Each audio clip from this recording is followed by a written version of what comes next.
बकरीपुर नामक गांव में एक गरीब दीनू नाम का लोहार रहता था। वो रोज लोहे के बर्तन बनाया करता था, लेकिन कई दिनों से कोई भी गांव का आदमी उसका बनाया एक भी बर्तन लेने नहीं आ रहा था, जिसकी वजह से दीनू लोहार बहुत दुखी रहता था। एक दिन लोहार आग के पास बैठा लोहे के बर्तन बना रहा होता है कि तभी गांव का एक आदमी जिसका नाम छेनू होता है दीनू के पास आता है। अरे ओ भैया, कैसे हो दीनू भाई? अरे बड़े दिन हो गए हैं भैया, गांव के बाजार की तरफ आते नहीं हो। सब ठीक तो है भैया? अरे भाई क्या बताऊं, इतनी मेहनत से लोहे के बर्तन बनाकर बाजार जाता हूं, कोई गांव वाला खरीदता ही नहीं है भाई। कई दिनों से एक भी पैसा हाथ नहीं आया भाई। ऐसे में मैं क्या करूं, मुझे कुछ समझ नहीं आ रहा है। अरे भाई दीनू लोहार, अब गांव वालों को तुम्हारे हाथ के बनाए बर्तन पसंद नहीं आते हैं भाई। अब तुम भी क्यों मेहनत करते हो, जाने भी दो। अब भाई अब तुम्हारे हाथों में वो पहले वाली बात नहीं है। हाँ अच्छा, अब मैं चलता हूँ भाई।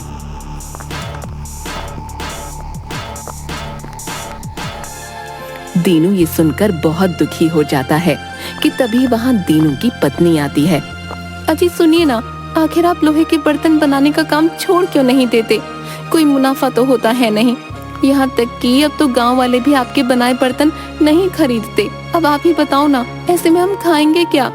नहीं नहीं नहीं, मैं कुछ नहीं जानती, अब आप भी जाओ और कुछ नया काम देखो। हाँ लेकिन भाग्यवान, मुझे तो सिर्फ ये लोहे के बर्तन ही बनाने आते हैं। ऐसे में मुझे भला कोई और काम कैसे मिलेगा? लेकिन अगर तुम कहती हो तो मैं जाकर देखता हूँ, शायद कोई गांव वाला मुझे काम दे ही दे। जिसके बाद दीनू वहाँ से गांव की तरफ जाता है।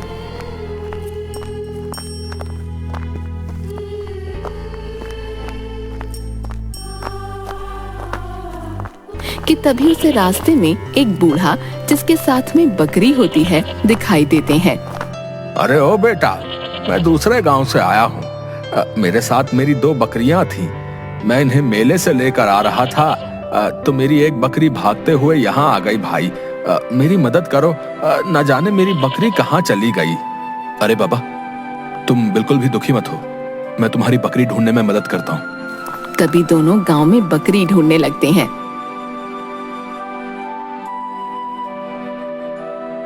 लेकिन पूरा गांव देखने के बाद भी उन्हें बकरी कहीं नजर नहीं आती। दीनू और वो बूढ़ा अपनी बकरी के साथ शाम ढले जंगल में जाता है। तभी उन्हें बकरी के रोने की आवाज सुनाई देती है कि तभी वो देखते हैं कि जंगल में एक गड्ढे में उस बूढ़े की बकरी फंसी होती है। अरे भाई, ये इस गड्ढे में कैसे फंस गई? अरे कोई तो मेरी इस बकरी को बाहर निकालो। अरे मैं तो लाचार बूढ़ा हूँ, इस गड्ढे में से बकरी नहीं निकाल सकता। अरे मेरी प्यारी बकरी। कि तभी दीनू उस गड्ढे में कूद जाता है और बकरी को बाहर निकाल देता है। अरे भाई तुम्हारा धन्यवाद, अगर तुम ना होते तो मैं बेचारा बूढ़ा कैसे अपनी बकरी को बाहर निकालता।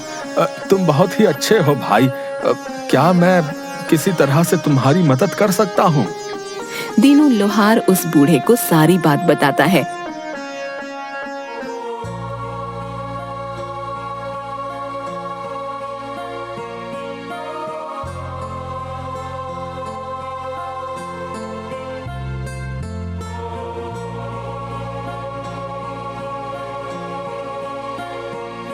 अरे बेटा, तुम्हारी इस समस्या का मेरे पास एक उपाय है। तभी वो बूढ़ा एक चिमटा अपनी झोली में से निकालकर लोहार को देता है। बेटा, ये कोई मामूली चिमटा नहीं है बेटा, बल्कि एक जादुई चिमटा है। इस चिमटे से तुम जो भी मांगोगे वही तुम्हें मिलेगा। हाँ है? क्या सच में बाबा, ये एक जादुई चिमटा है? मैं जो मांगूंगा वो मुझे मिल जाएगा? हाँ बेटा, लेकिन ये चिमटा चमत्कारी है, जो अपना रूप कभी भी बदल सकता है। ये मायावी चिमटा है बेटा, इसलिए लालच में आकर कुछ ऐसा मत मांग लेना जिससे तुम्हारा सर्वनाश हो जाए। याद रखना, ये जादुई चिमटा गलत हाथों में जब जाएगा तो इसका उपयोग अपने लालच को पूरा करने के लिए वो करेगा। तब ये स्वयं ही उसके पास से अपने स्थान पर वापस लौट आएगा। अच्छा बेटा, अब मैं चलता हूं। हाँ। जिसके बाद वो बूढ़ा वहां से चला जाता है। दीनू चिमटे को लेकर अपने घर जाता है। हे जादुई चिमटे, तुम तो मेरी दशा जानते ही हो। अपने जादू से कुछ ऐसा कर दो कि गांव वाले मेरे बनाए लोहे के बर्तन लेने आने लगे, ताकि मेरा जीवन अच्छे से व्यतीत होने लगे। अगली सुबह होती है और दीनू देखता है कि उसके घर के बाहर गांव वालों की एक लंबी लाइन लगी है। अजय देखिए ना, आज तो हमारे घर पर गांव वालों की बड़ी लाइन लगी है। हाँ, ये सब आपके बनाए लोहे के बर्तन लेने आए हैं। और हाँ, देखिए देखिए कितनी लंबी लाइन लगी है। अरे दीनू भैया, अरे कब से वेट कर रहे हैं आपका भैया। तनिक मुझे एक लोहे की कढ़ाई दे दीजिए। अरे हाँ भाई हाँ, क्यों नहीं, अभी देता हूँ। और फिर ऐसे ही सारे गांव वाले भी दीनू से जो भी बर्तन उन्हें चाहिए वो मांगने लगते हैं और बदले में दीनू को पैसे देने लगते हैं, जिससे दीनू और उसकी पत्नी बहुत खुश हो जाते हैं। अरे वाह, कितने सारे पैसे आए हैं। अब लगता है हमें पैसों की तंगी नहीं होगी। वो जादुई चिमटा तो सच में जादुई है। देखिए सुनिए जी, आज तो आपके पास काफी पैसे आ गए हैं।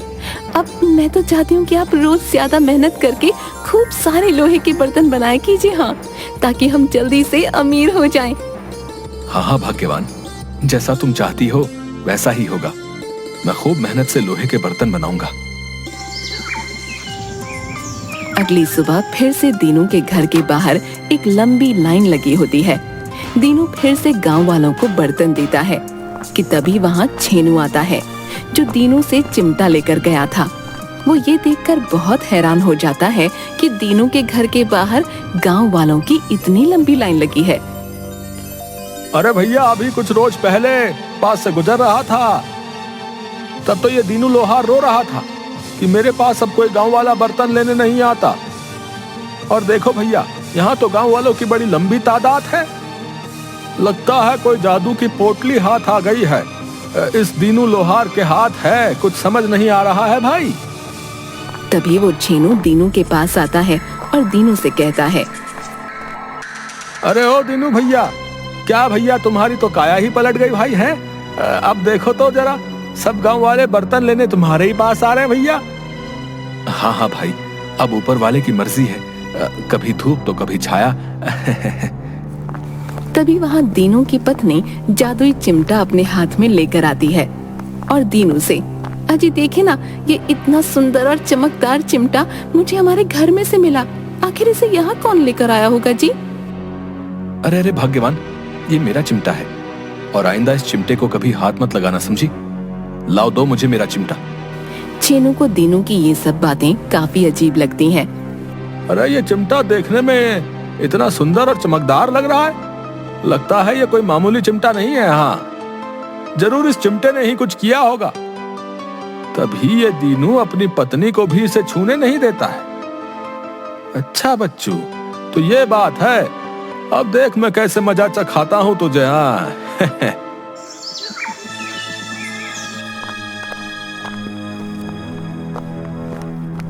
तभी छेनू रात के अंधेरे में दीनू के घर से वो जादुई चिमटा उठा लेता है। लेकिन जैसे ही जादुई चिमटे को वो अपने हाथ में लेता है, वो जादुई चिमटा एक मुर्गी के रूप में बदल जाता है। ये देखकर छेनू हैरान हो जाता है। अरे अरे भाई, ये कैसे हुआ? ये जादुई चिमटा अचानक से मुर्गी कैसे बन गया? मेरी तो कुछ समझ में नहीं आ रहा भैया। कोई बात नहीं, चिमटा ना सही, मुर्गी ही सही। तभी छेनू उस मुर्गी को एक रस्सी से बांध देता है।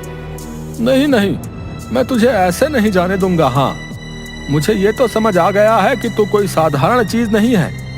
कभी चिमटा, कभी मुर्गी, है कुछ भी बन जाता है। मुझे बेवकूफ समझता है तू? अब देख तू मेरी समझदारी। हाँ, अरे ओ जादुई मुर्गी, मुझे सोने की 100 मोहरें चाहिए, समझी? क्या तू दे सकती है मुझे? उसके ऐसे बोलते ही सोने की 100 मोहरें उसके पास आ जाती हैं और वो बहुत खुश हो जाता है। अरे वाह वाह वाह, सोने की इतनी सारी मोहरें, हाय हाय हाय, अब तो मुझे धनवान होने से कोई नहीं रोक सकता है भैया। एक काम करता हूँ, इन सोने की मोहरों को छुपा के रख लेता हूँ। हाँ, अगर किसी ने देख लिया तो मुश्किल हो जाएगी भैया। वो एक घड़े में सोने की मोहरें छुपा देता है। अब छेनू रोज उस मुर्गी से 100 सोने की मोहरें मांगता और उसे घड़े में छुपा देता। अरे वाह वाह वाह, अब तो मेरा ये घड़ा सोने के मोहरों से भरने ही वाला है। चलो चलो ठीक है, अब इसे छुपा देता हूँ। अभी कल उस जादुई मुर्गी से एक साथ बहुत सारी सोने की मोहरें मांग लेता हूँ। हाँ, अब मुझे और सब्र नहीं होता।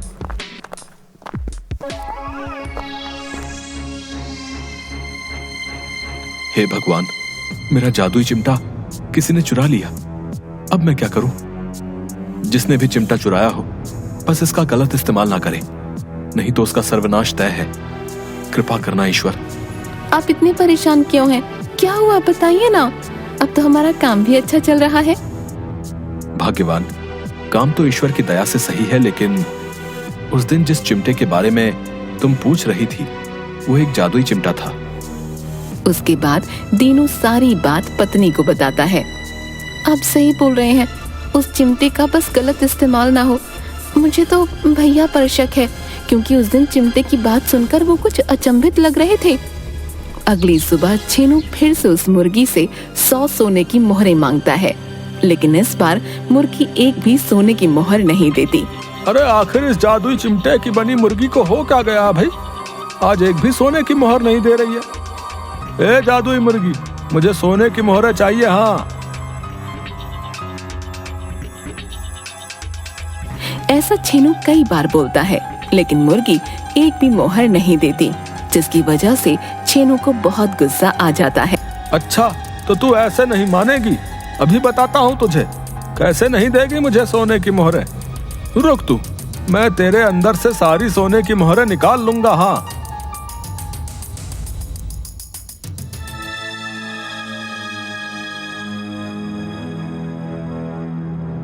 उसके बाद छेनू एक बड़े से चाकू से मुर्गी का पेट फाड़ देता है और उसके बाद हैरान रह जाता है। अरे भाई, वो मुर्गी कहाँ गायब हो गई? और इस मुर्गी के पेट के अंदर ये चिमटा कैसे आ गया भैया? ये तो मायावी मुर्गी थी। नहीं नहीं, मायावी चिमटा था भाई। और तभी छेनू की झोपड़ी में आग लग जाती है। छेनू चिल्लाने लगता है। हाय हाय, अरे अरे अरे अरे, ये मेरी झोपड़ी में आग कैसे लग गई भैया? अरे अरे, हाय मेरी सोने की मोहरें, हाय मेरी सोने की मोहरें न जल जाए कहीं भैया। मेरी झोपड़ी तो जलकर राख हो ही गई। अब अपनी सोने की मोहरें देख लेता हूँ। हाँ। तभी छेनू मिट्टी के अंदर छुपाया हुआ वो घड़ा निकालता है, जिसके अंदर वो सोने की मोहरें छिपाया करता था। छेनू जैसे ही घड़े के अंदर देखता है, हैरान रह जाता है। छेनू ये देखकर जोर जोर से रोने लगता है। हाय हाय, ये क्या हो गया भैया? मेरी सारी सोने की मोहरें ये मामूली से मुर्गी के अंडों में कैसे बदल गई भैया? अरे ये क्या हो गया? हाय हाय, अरे मेरी सारी सोने की मोहरें कहाँ चली गई? मेरी तो झोपड़ी भी जल के खाक हो गई भैया, और हाथ से सोने की मोहरें भी गई। तभी वहाँ पर दीनू और उसकी पत्नी भी आ जाते हैं। छेनू भाई, किसी और के हिस्से का जादुई चिमटा तुमने चुराया और उसका गलत इस्तेमाल किया, जिसका नतीजा तुम्हारे सामने है। भैया, मुझसे बहुत बड़ी भूल हो गई भाई। मैं लालच में आ गया था, जिसका मुझे ये इनाम मिला है भाई। अरे मुझे माफ कर दो भैया। तभी वो मुर्गी फिर से छेनू के सामने आती है। अब रोने से क्या होगा छेनू? ये सब तुम्हारे ही लालच का नतीजा है। ना तुम ज्यादा लालच करते और ना मेरे द्वारा दी गई सोने की मोहरें इन मामूली से अंडों में बदलती, ना ही तुम्हारा सर्वनाश होता। छेनू से देखते ही फिर से हैरान हो जाता है। मैं एक जादुई चिमटा ही हूँ जो अपना रूप बदल सकता है। तुम एक बेहद लालची इंसान हो। जब भी मैं किसी लालची इंसान के हाथों में आता हूँ तो मेरा रूप बदल जाता है। इसलिए जब मैं तुम्हारे पास आया तो मैं एक मुर्गी बन गया, लेकिन तुम्हारी लालच की हद रुकी ही नहीं और तुमने मुझे मारकर बहुत सारी सोने की मोहरें हासिल करनी चाहिए, जिसके फलस्वरूप तुम्हारे साथ ये सब हुआ। अब मैं जादुई चिमटा तुम्हारे पास से हमेशा के लिए चला जाऊंगा, लालची इंसान। जिसके बाद वो जादुई चिमटा मुर्गी से अपने असली रूप चिमटे में बदल जाता है और वहाँ से गायब हो जाता है। अरे मैं अपने लालच में क्या कर बैठा, अपने हाथों अपना ही सर्वनाश कर लिया भैया। हाय हाय, मुझे लालच नहीं करना चाहिए था, मेरा लालच मुझे ही ले डूबा भैया।